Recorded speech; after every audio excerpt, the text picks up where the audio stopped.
Hi Leo! Cleanse lang natin ang space mo. Oh, sorry, malakas.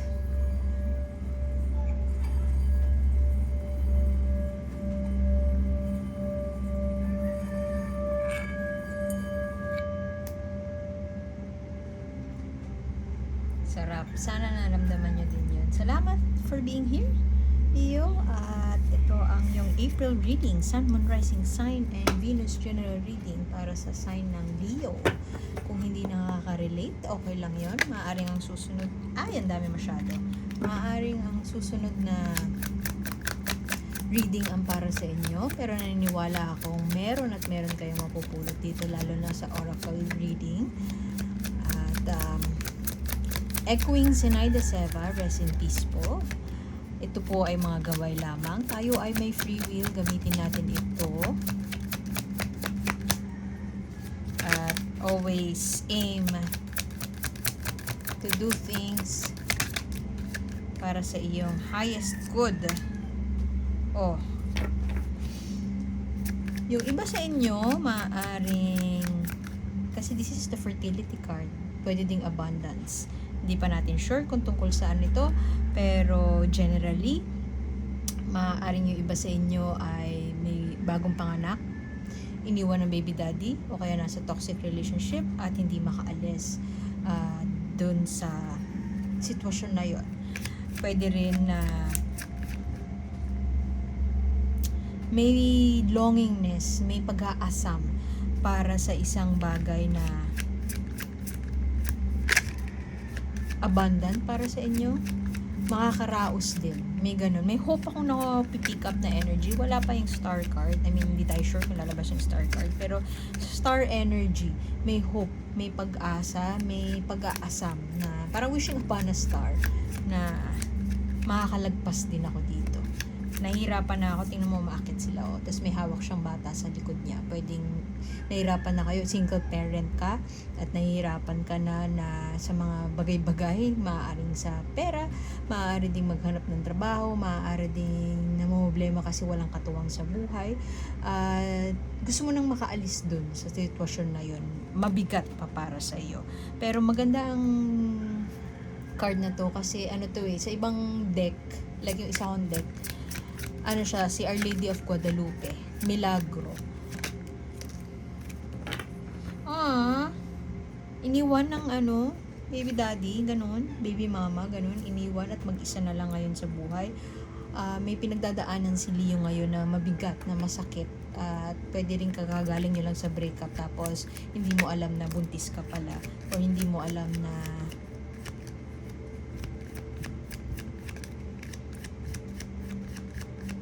kakailanganin mo siya this April and moving forward. Masakit. It stings. At parang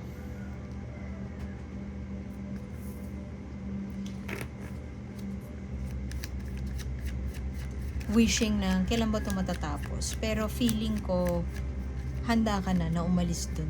Parang siguro yung iba sa inyo sawa na naaawa sa sarili. May time na naaawa sa sarili. Tapos sasabihin mo, hindi ako to. Hindi ako yung tao na magpipiti party.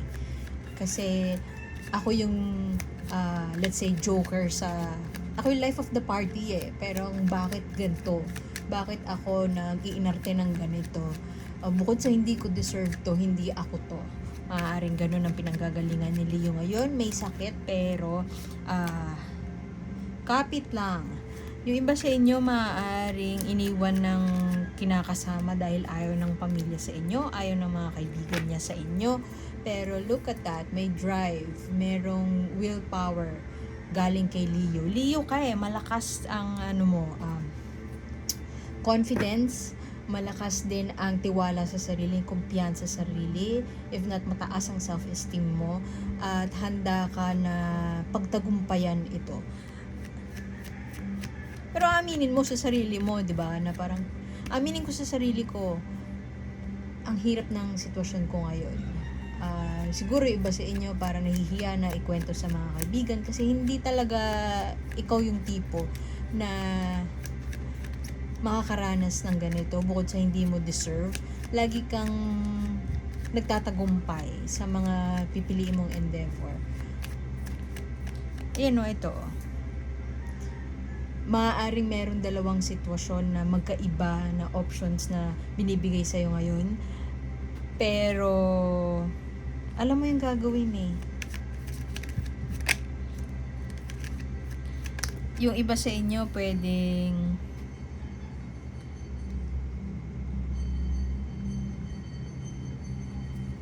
may offer na magtrabaho abroad.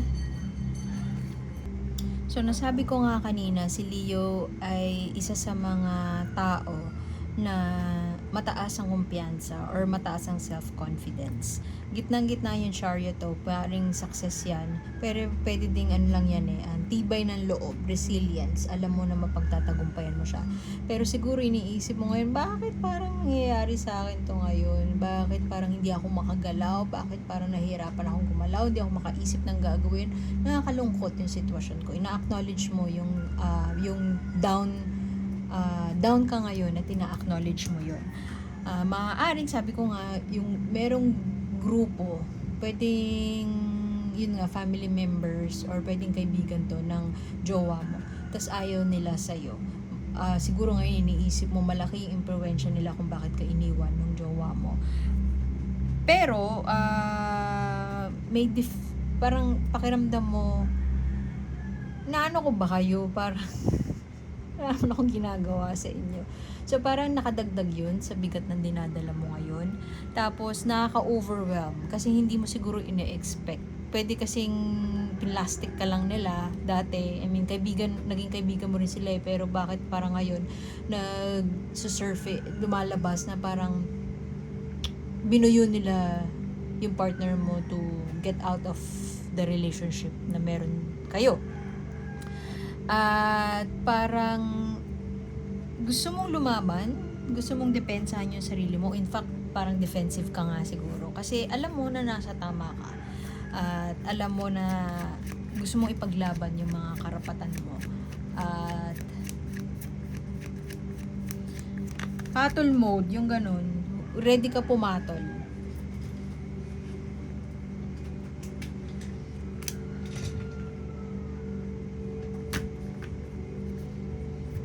Nawawalan ka na ng pasensya, parang ganun.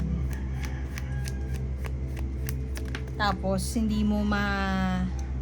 pwedeng hindi mo makausap yung partner mo.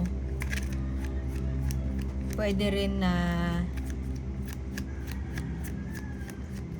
hindi kayo magkasundo sa deal or sa kung paano i-handle yung bata na on the way. Tingin ko agad-agad gusto mo nang parang hindi ko to deserve, aalis na ako. Gusto mo nang umalis sa sitwasyon. Pwede din na gusto mo nang mag-abroad, gusto mo magtrabaho overseas, gusto mo nang mag-walk out, parang tama na to. Pero sa pag-walk out mo na yun, dear Leo, I feel like may sama ng loob. Parang alam mo yung peg mo ngayon is parang babangon ako at dudurugin kita. May ganun, may gustong parang walk out pero flip ng hair and then babalik ako, parang ganun. may maghihiganti, may ganun. Aalis pero somehow may galit sa puso kasi hindi mo matanggap yung nangyari, ganun. Masyadong masakit sa ngayon yung nangyari. Masyado kang heartbroken. Alam mo yun, no? Parang binackstab ka. Look, tingnan mo yung image. Parang kang binackstab ng grupong to. Binackstab ng mga tao na hindi mo ini-expect babackstabin ka. And parang mag-isa ka na lang sa journey. 2 beses pala hindi. Once lang pala. Yung 6 of Swords. Pag alis yan uphill battle. Pero part of you parang hindi, tatapusin ko to. Umpisa ka ng laban, tapusin natin to. Parang ganun. May matapang talaga si Leo. Part of you siguro gusto mo nang umalis, mag-walk out na lang, pero babangon ka, tudurugin sila. Pero at the same time, gusto mo din na lumaban. Parang subukan nyo lang na gumawa ng may marinig pa ako ulit sa inyo. papatulan ko na kayo. Parang ganun yung, ano ngayon ni Leo, kung merong sinisisi sa'yo, defensive ka, laban ka talaga. Mukhang yun. Pero, magkasunod to, 9 of Wands, 9 of Wands and 10 of Wands. Ito yung parang napapraning ka, hindi mo alam kung sa, 'di ba, hindi mo alam kung sa anong ikikilos mo, anong gagawin mo. Pero at the same time, iniisip mo na parang meron silang pinaplot against you. Meron silang binabalak. Pwede din na, sorry sa term, Leo, pinagbibintangan mo yung grupo na yon na sila yung umimpluwensya sa ex mo para hiwalayan ka. Pero hindi siya proven. Pwedeng sa chismis mo lang siya na napupulot. So, ito yung, alam mo yung energy na parang ang dami mong naririnig sa iba't ibang tao, mga chismis ganyan. Tapos parang mabigat sa pakiramdam mo. At ikaw naman to, parang gusto mong, you want to go out there at harapin sa face to face. Gusto mo mag face to face sa kanila kasi gusto mong patunayan na hindi mo ginawa yon, na mali yung mga akusasyon nila. May mga akusasyon na hindi siya hindi mo confirmed. Napapraning ka lang dun sa thought na parang nakakaasar tong mga to, parang bakit? Saan nanggaling yun? Gusto mong, kung pwede lang dali mo sila sa korte, tapos magpaliwanag ka at isa-isahin mo, i-debunk yung mga ina-accuse nila sa'yo. Nasa ganun ka ngayon. Siguro kasi sobrang sakit pa. Fresh pa yung nangyari. Pero ito ka din, 10 of Wands. Closure. Iiwan mo na siya. Iiwan mo na yung sitwasyon na nakakapraning sa'yo, iiwan mo na yung sitwasyon na nakakabigat sa'yo. Parang pasan ko ang daigdig at gusto ko na siyang isarado. Nandun ka din sa face na yun. Pero ingat ka, kasi nga meron kang 6 of Swords. Ingat ka na dala mo yung sama ng loob. Ingat ka na alagaan yung sama ng loob. You run the risk of alagaan yung sama ng loob na yun. Aalis ka nga, pero hindi mo siya haharapin. Walk out ka, tapos may sama pa ng loob na bitbit. Ingat ka kasi nasa core energy mo yun. So, tingnan natin ang last card mo. Ito ka Knight of Wands. Pwede din na ang kadil mo din ay same mo, kasing tapang at kasing palaban mo, Leo, Aries, or Sagittarius. Pero mukhang ikaw to, alam mo yung yun nga, laban, face to face, sugod. Parang gusto mong sugurin yung mga tao na nanakit sa'yo. Ganun. Pero ito, it's either magkakabalikan kayo, sorry. Or, it's either maayos niyong dalawa, or mahanap mo yung tao na deserve mo. Pwedeng this April, pwede din in the future pa, pero sa ngayon, itong April, nandun ka pa sa space na parang sakit. Ang sakit, malakas ang loob mo na maghigante, ganyan. Malakas ang loob mo na ipaglaban yung karapatan mo at karapatan ng anak mo, lalo na kung buntis ka ngayon. Page of Wands, delay. Pwede delay na delay sa pag-ayos nung problema nyo as a couple kasi ang daming nakikialam. Pwede ding delay yan dun sa meeting your better half. Pwede ding delay yan sa pag-heal ng iyong broken heart. Kasi sabi ko nga kanina, si Leo mataas ang kumpiyansa sa sarili. Pero mukhang ngayon medyo confused ka dahil parang napanghihinaan ka ng loob. Malakas ang loob mo, sure. Laban ka kung meron silang sinasabi sa likod mo. Marami silang kuda behind your back and lalaban ka talaga, lalo na kung pamilya mo o lalo na kung anak mo yung pinag-uusapan. Pero hindi mo pwedeng in denial din tayo sa part na to na parang hindi mo na kaya, or yun nga, napangihinayan ka ng loob, parang unti-unting na yung light mo unti-unting nag humihina, tas hindi mo matanggap na humihina siya, na nawawala yung kumpiyansa mo sa sarili, unti-unting nababawasan. Kasi parang feeling mo siguro nung iniwan ka, feeling mo may nagawa ka mali, anong mali sa akin, alam ko wala namang mali sa akin. Tas nagiging complicated pa kasi nga ang daming nakikialam, ang daming sinasabi behind your back, ang daming mong naririnig. And kung halimbawa may goal ka na maghanap ng trabaho, or may goal ka na mag-change ng career, may goal ka na bumili ng bahay, whatever, kung anumang goal yan, nasira yung plano mo, tapos hindi ka makapag-focus dun sa goal na yun kasi nga ang daming ganap na komplikado. Bukod dun siguro na hormones, kung totoo nga na buntis ka. Pero, sa middle lang, sa lahat ng to, I mean, ito major arcana to pero hindi siya ganun kalakas para sa akin. Ito yung pinakamalakas na nakukuha ko, napipick up ko ng card. Major arcana din naman to. Pwedeng cancer. You're dealing with a cancer. Pero, ito yung willpower.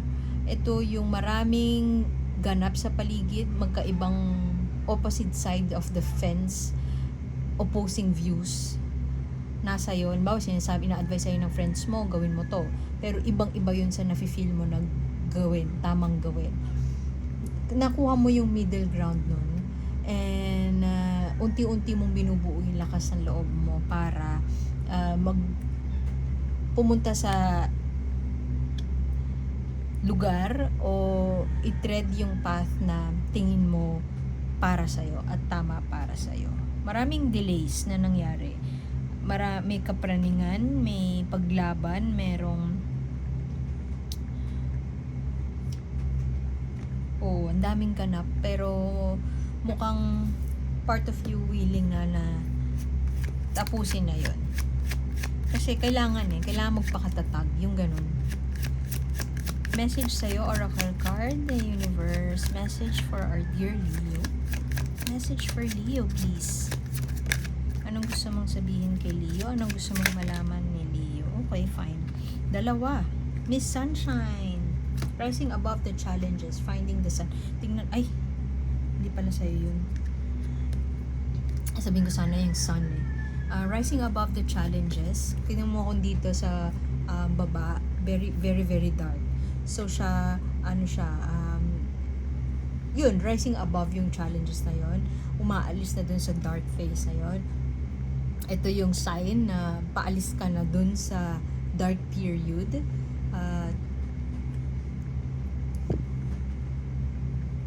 Paalis or may plano na umalis. Nakaalis na, pwede din ganun. At ready ka na parang siya, tingnan mo, parang, ano ba to? Resurrected, fresh, ganon, out of pain na, out of death, out of nakakalokang sitwasyon, makakalagpas ka na doon. Ito namang isa, so ito mukhang may kinalaman to sa action na kailangan mong gawin. Ang advice sa'yo ni universe ay mag-connect ka dun sa inner child mo. Ano ibig sabihin ng inner child? Lagi natin narinig yun sa kung saan ewan ko, sa reels. Ano yung mga bagay na nagbibigay sa'yo ng ligaya? Like, for example, mahilig ka bang manahi? Mahilig ka bang mag-drawing? Mahilig ka bang magplantita ka ba? Mahilig ka bang maghalaman? Gusto mo lang bang kasama yung pet mo, ganyan? Magpunta sa park, magbike? I mean, ano yung isang bagay na matagal mo nang iniisip na gawin? Gaano man ka-ridiculous to? Like, yun nga, magbike. Matuto magbike, matuto whatever, mga simpleng bagay, ano yun, mag-connect ka doon. Bawa, nung bata ka, mahilig kang, manahi, paano ka, bigyan mo ng chance yung sarili mo na maibigay yon sa'yo, or i-relieve mo yung experience, ulitin mo yung experience na yon na nagbigay sa'yo ng kaligayahan. Flower spirit kasi yan, inner child, connecting with the inner child, connecting with that spirit of playfulness. Yun, paano mo magagawa yun this month of April? Kasi maaaring ito ang susi para makalagpas dyan sa hinanakit na dinaranas mo ngayon, at mabigyan din ng time yung sarili mo na makapag-enjoy at makahinga. Hinga lang tayo, dear Leo, and makakalagpas ka, sabi ng cards mo. So, iwan ko na yun doon. Salamat sa pagbisita at sana makita ko kayo ulit. Like, share, and subscribe. My name is A, and see you soon. Bye, Leo. Thank you.